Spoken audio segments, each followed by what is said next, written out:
आगे बढ़ते हैं। फैसलाबाद में ज़िले इंतज़ामिया और प्राइस कंट्रोल कमेटियां दूध दही की कीमतों को कंट्रोल करने में नाकाम हो चुकी हैं। दूध और दही की आसमान से बातें करती कीमतें इंतज़ामिया की नाकिस कारकर्दगी की अक्कास हैं। फैसलाबाद से अब्दुल बासित रिपोर्ट कर रहे हैं।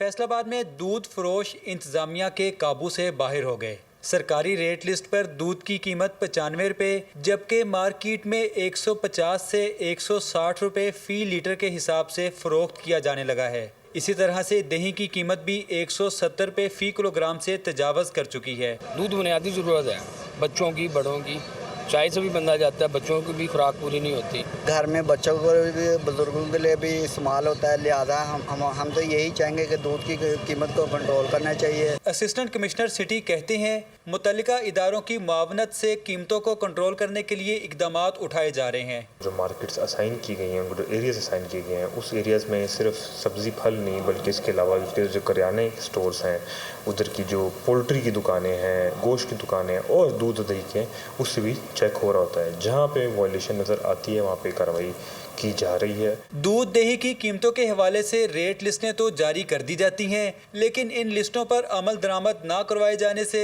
आम शहरी मसाइल की चक्की में पिसता जा रहा है। दूध दही और इनसे बनने वाली दीगर आइटम्स की बढ़ती हुई कीमतों ने आम आदमी को मसाइल से दो चार कर रखा है। इसके बावजूद इंतज़ामिया सूरत हाल को कंट्रोल करने में गैर संजीदा दिखाई देती है।